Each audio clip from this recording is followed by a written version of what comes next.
여러분 안녕하세요. 지난 영상에서는 농지연금에 대한 영상을 올려드렸습니다. 많은 분들이 물어보셨던 것 중 상속, 증여받은 농지는 앞으로 어떻게 해야 되는지, 그래서 농지를 어떻게 임대를 하고 어떻게 관리를 해야 되는지 오늘 자세히 설명을 해드리겠습니다. 상속 농지의 농지법 적용 예외 규정을 살펴보면요. 상속 농지는 본인의 의사와 무관하게 이루어지는 것이기 때문에 농지법 조문 중 일부 예외 규정이 적용되고 있습니다. 상속 농지 예외 규정 중 먼저 농지 소유 제한과 관련된 규정입니다. 우리나라 헌법에는 농지는 경자유전 법칙에 따라 농지를 소유한 사람이 직접 작물을 재배하는 것이 원칙입니다. 그런데 현실적으로 상속받은 토지는 자식들은 도시에 살고 있고 시골에 있는 땅에 농사를 지을 수가 없지 않습니까? 예를 들어 보겠습니다. 서울에서 직장생활을 하고 있는데 부모님이 돌아가시고 지방에 있는 논밭을 상속받았다고 생각해 보시면 과연 농사를 지을 수가 있겠습니까? 농사를 지을 수가 없습니다. 그래서 거기에 대한 임대를 줄 수 있는 법적 조항이 있습니다. 기본적으로 농지는 임대를 불허하는 게 우리나라 법의 원칙입니다. 하지만 말씀드렸듯이 거주지와 농지가 떨어져 있는 경우가 있기 때문에 이를 예외로 허용하는 조항이 있습니다. 첫 번째, 상속으로 받은 농지는 임대가 가능합니다. 두 번째는 8년 이상 농업을 직접 경작하고 도시로 이사를 가게 된 경우, 농민도 도시로 이사 가게 되면 그 농지를 계속 소유를 해야 되잖아요.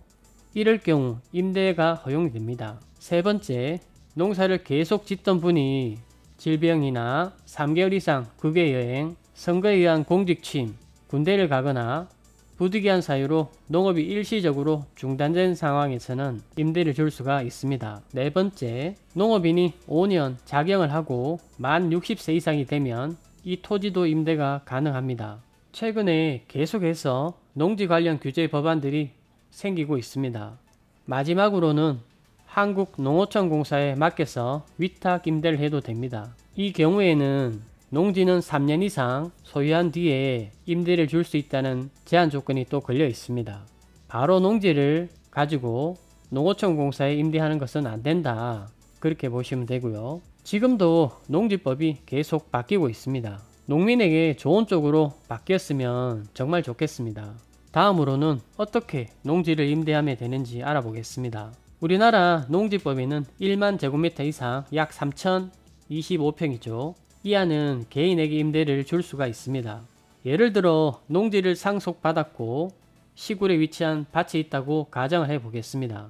이럴 때는 구두로 임대를 주거나 하시면 안 되고요. 반드시 서면으로 정식 임대차 계약을 체결하고 농지대장에다가 등재를 해야 됩니다. 이 농지대장은 필지별로 만들어 가지고 그 농업의 임대차, 시설, 설치, 관계 이런 것을 정확히 기재를 해야 됩니다. 사유가 발생한 날로부터 60일 이내에 시군구 읍면 동사무소에서 신청하시면 됩니다. 벌금이 최고 300만원입니다. 그래서 앞으로 법적으로 문제가 없게끔 하려면 농지대장의 임대차 관계를 서면으로 작성해서 정확히 등재를 해야 뒤탈이 없습니다. 만약 1만 제곱미터 이상을 초과한 농지를 상속받았다 하면 어떻게 하면 좋을까요? 농지를 상속받은 경우 처분하지 않고 계속해서 소유를 하기 원한다면 그런 경우에는 그 초과 면적은 한국농어촌공사에 임대 위탁하는 경우 그 기간 동안에는 농지를 소유할 수가 있습니다. 한국농어촌공사에서 위탁을 하게 되면 농지은행에서 농사를 지을 사람에게 임대를 주게 됩니다. 물론 간접 임대죠. 여러분도 아셔야 되는 게 농지를 임대를 주게 되면 농사 짓는 사람에게 주는 직불금이 있습니다.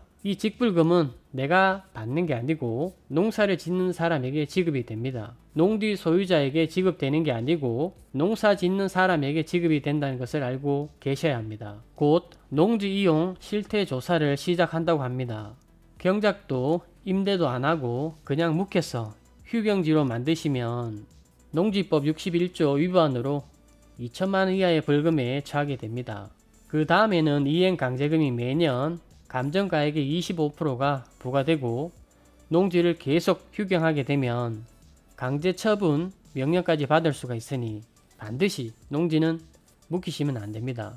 무조건 농사를 지어야 되고 내가 농사를 못 지으면 상속받은 농지는 농어촌공사나 농지은행, 또는 개인에게 임대차 계약을 해서 임대를 주시기 바랍니다. 마지막으로 하나 더 알아보고 영상을 마무리하도록 하겠습니다. 농지에 대한 양도소득세의 문제인데요. 농지는 농민 같은 경우에는 8년 이상 작용을 하게 되면 양도소득세 100% 감면이 됩니다. 감면 받는 게 무한정 감면 받을 수 있는 건 아니고요. 1년에 1억 원 감면되고 5년간 누적해서 2억 원까지 양도소득세를 감면받을 수가 있습니다. 상속농지는 부모님이 사망한 날 이후 3년 안에 매도하게 되면 이 또한 자격 조건으로 봐서 양도소득세를 감면을 해줍니다.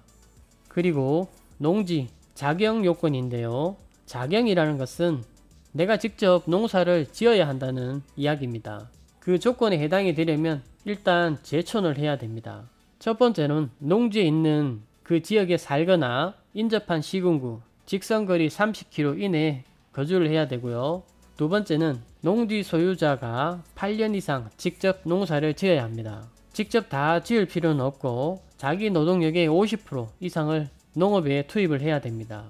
세 번째는 사업소득과 총 급여의 합이 3,700만원 이상이거나 매출이 있는 연도 작용하지 않는 것으로 간주합니다.